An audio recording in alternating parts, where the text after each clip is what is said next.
حضرت امام زرقانی نے یہاں ایک بڑا خوبصورت واقعہ لکھا ہے کہ ایک دن حضور سیر کرتے کرتے مدنی زندگی میں باہر تشریف لے گئے. وہاں ایک قافلے نے پڑاؤ کیا ہوا تھا اور ان کے اونٹ چل رہے تھے. ایک سرخ رنگ کا اونٹ حضور کو پسند آ گیا. قافلے والوں سے پوچھا اس اونٹ کو بیچتے ہو؟ انہوں نے بیچنا تھا یا نہیں بیچنا تھا. حضور نے پوچھا تو کہا ہاں بیچتے ہیں. میرے شیخ کہتے ہیں میں دل ویچا میں جگر ویچا جے پیارا محمد آ جاوے نہیں میں اپنا سارا کر ویچا جے پیارا محمد آ جائے. انہوں نے بیچنا تھا یہ نہیں. کہا جی ہم بیچتے ہیں. اچھا کتنے کا بیچتے ہو؟ کہا جی اتنے کا. سودا طے ہو گیا. حضور نے فرمایا کہ میں کوئی تاجرانہ غرض سے تو آیا نہیں تھا کہ میں قیمت ساتھ لے کے آتا. میں تو سیر کرتا ادھر آ نکلا اور تمہارا اونٹ مجھے پسند آ گیا اور میں نے اس کا سودا کر لیا. ایسا کرو کہ اونٹ مجھے دے دو اور میں شہر جا کر کے اپنی اس کی اونٹ کی قیمت تمہیں بیچ دیتا ہوں. انہوں نے کہا میں منظور ہے. حضور نے اونٹ پکڑا اور چل دیے. اور جب حضور جا رہے تھے تو وہ حضور کو دیکھتے رہے اور جب آ کر قریب نظروں سے اوجھل ہو گئے تو وہ دلوں پہ ہاتھ رکھ کے کھڑے ہو گئے. تھوڑی دیر کے بعد سکتے سے جب باہر آئے تو ایک دوسرے سے پوچھنے لگے یار یہ شخص جو اونٹ ادھار دے گیا اس کا پتہ پوچھا تھا کسی نے؟ جب کسی کو نقد سودا دیا جائے تو اس کا عطا پتہ پوچھنے کی ضرورت نہیں ہوتی. اور جب کسی کو ادھار دیں تو یا آپ اسے جانتے ہو یا درمیان میں کوئی ضامن ہو یا کوئی چیز گروی رکھی جائے. اور کہا ایک شخص آیا تم نے اس کو اونٹ دے دیا اس کا پتہ بھی نہیں پوچھا. اس نے کوئی درمیان میں ضامن بھی نہیں دیا. تم نے کوئی شے بھی گروی نہیں رکھی اس کی. تو یار تم سب کی عقل پہ پردہ آ گیا. اس کا پتہ تو پوچھ لیتے. قیمتی اونٹ لے گیا. ایک بولا یار جب وہ باتیں کرتا تھا منہ سے پھول جھڑتے تھے. اذا تکلم رؤیا کالنور یخرج من بین ثنایا ہو. کہا میں تو اس منظر کو دیکھتا رہ گیا. دوسرا کہنے لگا یار جب وہ جو ہے وہ مسکراتا تھا سامنے والے پہاڑوں پہ عکس پڑتا تھا. اذا ضاحک یتلالع فی الجدر. تیسرا بولا یار میں تو اس کی آنکھیں ہی دیکھتا رہ گیا. کیا خوب سجن دیاں اکھیاں نے کیا خوب سجن دیاں اکھیاں نے جویں پل کے سرائیاں رکھیاں نے. تو اجے میرا یار نہیں ڈٹھا جنوں ویکھ کے چند شرماوے. ادھی راتی دن چڑھ جاوے جیو رخ تو نقاب اٹھاوے. تے جیو نکلے سیر کرن نو سارا گلشن سیس نواوے. اتے دھرتی لف لف جاوے جے ہاتھ پھلاں وچ رکھدا ہاتھ پھلاں تو ود جاوے. نین نشیلے مست رسیلے وچ سونا کجل سہاوے. اکھ اگڑے تے انج پیا جاپے جویں میں خانہ کھل جاوے. توبہ توبہ حسن سجن دا چال نہ چلی جاوے. بجلی ڈردی لشک نہ مارے متا بے ادبی ہو جاوے. تے جے او کھولے پیچ زلف دے اتے راہی راہ پن جاوے. توبہ توبہ حسن سجن دا چال نہ چلی جاوے. علم خدا نے اینا دتا عقلاں وچ نہ آوے. عقل خدا نے اینی دتی علماں وچ نہ آوے. کی اعجاز نظر وچ او دی جو آوے وک جاوے. خلق او دے نے مولئی دنیا کوئی ودلائی جان بچاوے. آزم ایڈا سونا ماہی سانو کدھرے نظر نہ آوے. انہوں نے کہا جو بھی ہوا تم اس کے حسن میں کھو گئے اور وہ قیمتی اونٹ اپنے حسن کا جادو جگا کے تم سے ہتھیا کے لے گیا. امام زرقانی لکھتے ہیں جب انہوں نے یہ کہا نا کہ قیمتی اونٹ ہتھیا کے لے گیا تو اب تک خاموش بیٹھی خیمے کے پردے کی اوٹ میں بیٹھی قافلے کے سردار کی بیوی نے خیمے کا پردہ سرکایا اور ان سے مخاطب ہو کے بولی انا ضامنۃ لسامان جمالکم لا یغدر بکم. خبردار اس کے خلاف کوئی بات کی تو اگر وہ قیمت نہ دینے آیا تو مجھ سے لے لینا. میں اس کی ضامنہ ہوں. انہوں نے کہا اچھا تو اسے جانتی ہے؟ کہا واللہ میں بھی نہیں جانتی. تو کہا پھر ضمانت کیسے دے رہی ہے؟ کہا جب تم سودا کر رہے تھے خیمے کی اوٹ سے میں نے اس کا چہرہ دیکھا تھا اور جس کا چہرہ اتنا سونا ہو وہ جھوٹ بول ہی نہیں سکتا ہے. تھوڑی دیر گزری تو حضور کے غلام آ گئے کہ کون ہیں لوگ جن سے ہمارے آقا نے اونٹ خریدا تھا. انہوں نے کہا یہ ہم لوگ ہیں. کہا یہ حضور نے کھجوریں تمہاری ضیافت کے لیے بیچی ہیں اور یہ تمہاری قیمت ہے. انہوں نے کہا قیمت بعد میں دینا ہم تو خود بک گئے ہیں. ہمیں پہلے بتاؤ وہ پیارا رہتا کہاں ہے؟ تو کہا یہ نخلستان مدینہ جو سامنے دکھائی دیتا ہے یہی ڈیرے ہیں اس محبوب کے. تو امام زرقانی لکھتے ہیں سارا قبیلہ اس قبیلے کا نام تھا وفد طارق. وہ سارے کا سارا وفد طارق اٹھا اور مدینہ المنورہ پہنچا اور حضور کے قدموں میں جا کے بیٹھ گیا. تیری تک کے ادامہ میں مرید ہو گئے.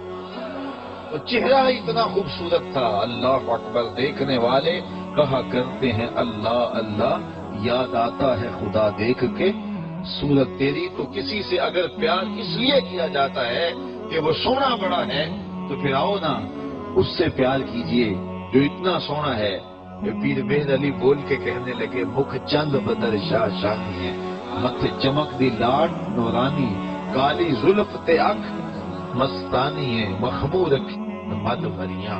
اعلیٰ حضرت بریلی سے بول رہے ہیں، ذرا لہجہ دیکھیے کتنا خوبصورت ہے۔ بل بل نے گل ان کو کہا، بل بل کی منتہائی پرواز نہیں ہے کسی کو پھول کہتے، وہ پھول سے آگے تو سوچ نہیں سکتے، لیکن اس نے بھی پھول کہہ دیا۔ بل بل نے گل ان کو کہا، کمری نے سر میں جاں فضا، حیرت نے جھنجھلا کے کہا یہ بھی نہیں وہ بھی نہیں۔ خورشید تھا کس زور پر، کیا بھر کے چمکا تھا کمر، بے پردہ جب وہ رخ ہوا یہ بھی نہیں وہ بھی نہیں۔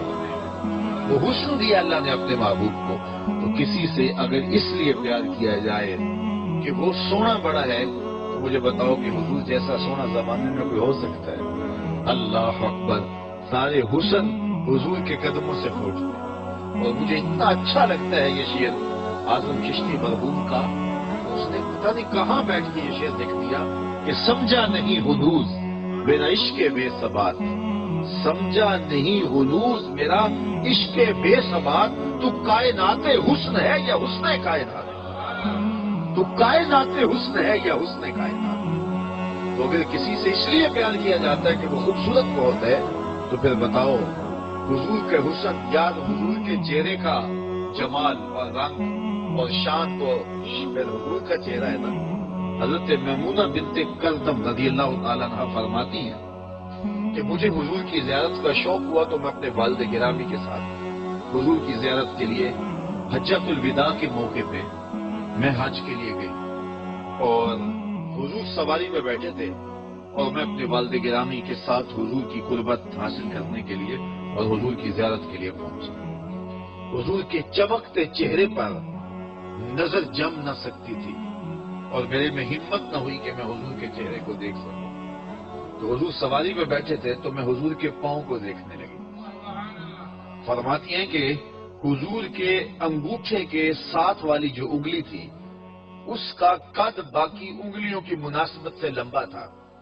فرماتی ہیں ما نسیت فی ما نسیت طولا اصبح، کہتی ہیں کہ آج تک اتنا عرصہ گزر گیا ہے، حضور کی مبارک انگوٹھے کے ساتھ والی انگلی کا حسن ہی میری نگاہوں سے ظاہر نہیں ہوتا۔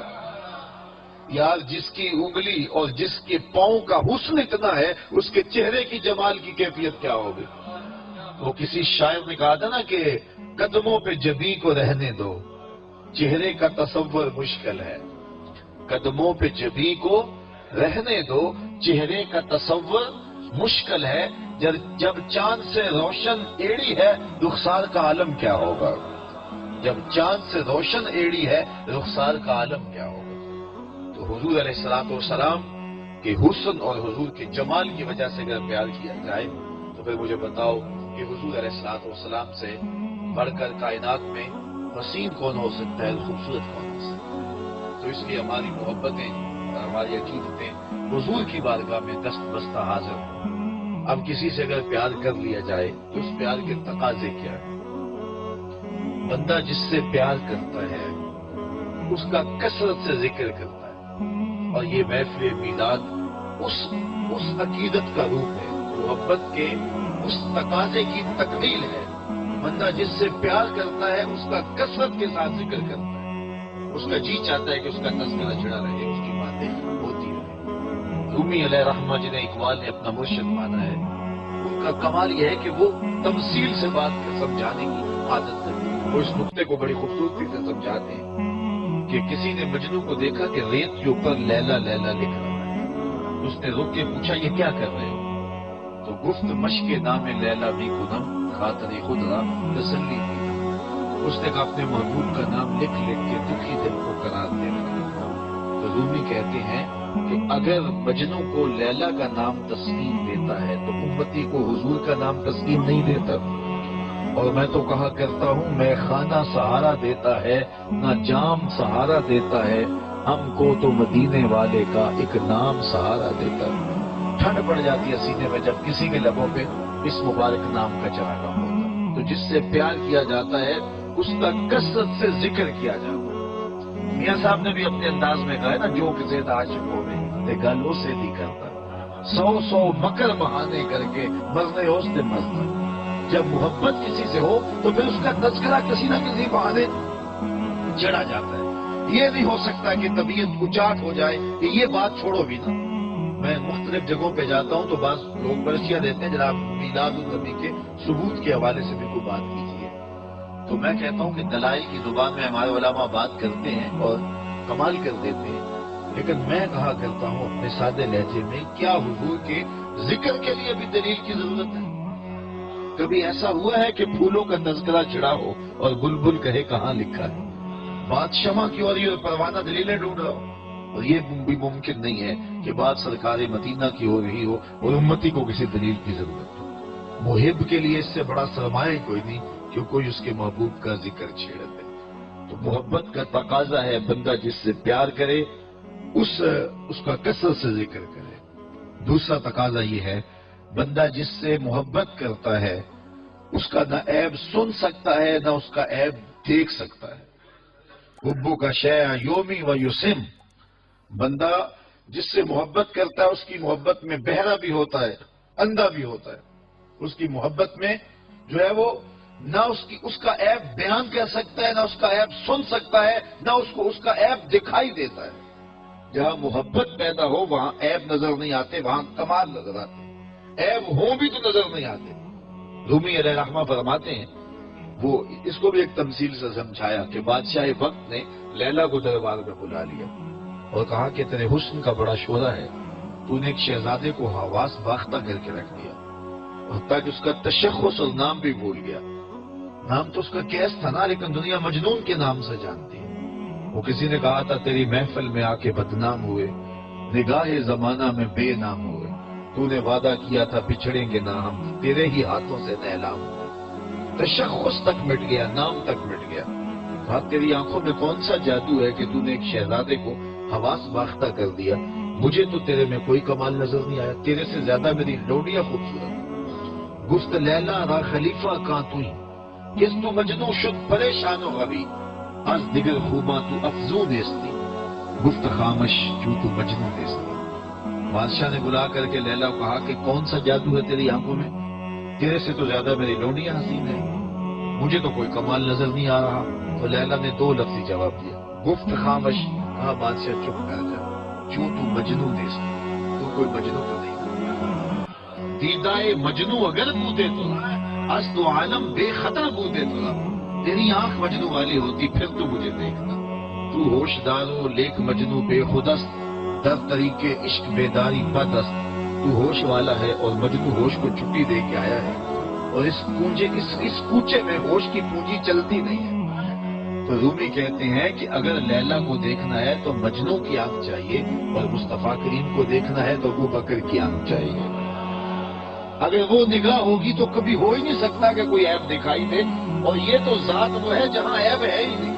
محبوب میں تو عیب ہو بھی تو نظر، اور یہ وہ ذات ہے خلقت مبرئا من کل عیب، یہاں تو عیب نام کی چیز ہی کوئی نہیں، بلکہ میرے امام بولے وہ کمال حسن حضور ہے کہ گمان نقص جہاں نہیں۔ نقص تو بڑی دور کی بات ہے، یہاں نقص کا گمان بھی نہیں۔ یہی پھول خار سے دور ہے، یہی شمع ہے کہ دھواں نہیں۔ ہر پھول کے ساتھ کانٹا ضرور ہوتا ہے اور ہر شمع کے ساتھ دھواں ضرور ہوتا ہے، لیکن حسن رسول وہ پھول ہے جس کے ساتھ کانٹا نہیں ہے، اور وہ شمع ہے جس کے ساتھ دھواں نہیں ہے۔ تو جہاں محبت پیدا ہوتی ہے وہاں عیب ہو بھی تو دکھائی نہیں دیتا، اور جو میرے اور آپ کے آقا بول رہے ہیں وہ تو ہے ہی سراپا کمال۔ اللہ اکبر، ہمیں اس پہ ناز کرنا چاہیے کہ ہمیں حضور عطا کیے گئے۔ خدا کی قسم حضور کی ذات وہ ذات ہے، میں نے کتب میں پڑھا ہے 12 نبیوں نے آرزو کی ہے کاش ہم حضور کی امت سے ہوتے، نبیوں نے تمنائیں کی ہیں آرزو